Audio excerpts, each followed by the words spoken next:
Урматтуу замандаштар, мен бүгүнкү күндөн баштап мына кыргыз касиети деген темада кыргыз элинин сөзү, тили, анан ошол сөздүн туу чокусу болгон манас кай билими боюнча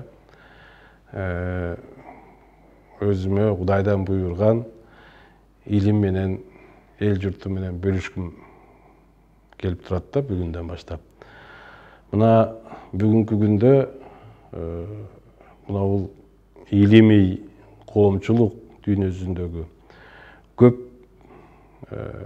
илим посттор бардыгы бир абалга келип такалды. Тиги орус тилинен дагы, латын тилинен дагы, араб тилинен, башка тилдерден бардыгы ошол Кудай жөнүндө илим ушуларда жазылган деген сөздөр өтө маалыматтар, жазма маалыматтар көп да.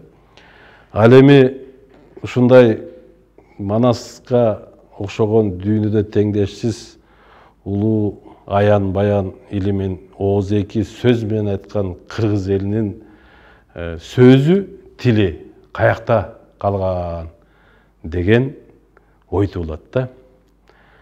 Анан ушул боюнча мен Кудай берген акыл эс менен, анан башка бир кандайдыр бир шарттар менен ушул абалга, ушул багытка бир топ сөздөрдү, бир топ тилдин маанилерин, сөздүн маанилерин чечмелеп жүрөм. Мына ошолор жөнүндө бул чексиз илим да, вот ошол жөнүндө сөз кылсак дейм да. Вот мына мисалы үчүн биз баягы А дегенде манасты айт дегендей, мына манасты биз азыр манас өзү улуу кайып илими деп атасак болот. Анан манастын ошо айтуунун ичинде өзүнүн жар манас деген да бөлүгү бар. Жар манас деген бөлүгүндө ошол жарыкчылыктагы материальный мирдеги манас жөнүндө мындай кыскараак кылып айтат. Мен азыркы бүгүнкү күндөгү манасты түшүнүү, манасты кабыл алуудагы, манаска болгон мамилебиз ошол манас илиминин эпосунда айтылган жар манас жөнүндөгү жагын гана түшүнүп калдык деп айтат элем да. Ал эми биздин мынау улуу манасыбызда бул жерде мынау мисалы үчүн ошол Сагынбай Орозбаковда, тиги кийин эле Жусуп Мамайда жана мурунку манасчылардын көбүндө жармы төгүн жармы чын, жалпылардын көөнү үчүн, көбү төгүн көбү үчүн, көпчүлүктүн көөнү үчүн дейт да. Демек төгүн деген жакты биз ал жок, ал болбогон нерсе деп түшүнөбүз. Бүгүнкү түшүнүк менен жок. Ал бул жарымы деген бул ошо жарымы үн деп атат. Үн менен сөз менен келет. Ал көрүнбөйт көзгө. Бул төгүн деген жоксо тегин деген түпкү тегибиз дейт. Бүгүнкү күндө деле биз түпкү тегибизди сөз менен гана кабыл ала алабыз. Сөз үзүлбөй улап келген да. Мындай эл бир гана кыргыз эли. Калгандарда көпчүлүк калган элдердин бардыгында кагазга жазылган, кагазда да качан жазылган.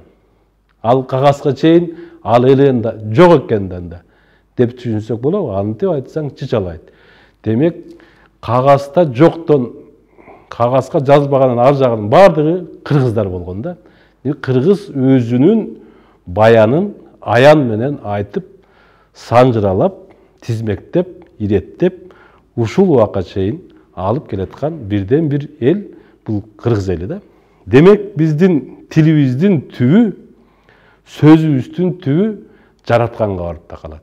Жараткан адамды жаратканда жазуусу жок, башка жок, сөз менен жараткан. Ошол сөздү башынан баштап сүйлөп келаткан тил, бул кыргыздын тили, ошол аян кылып айтып келаткан эл бул кыргыз эли да.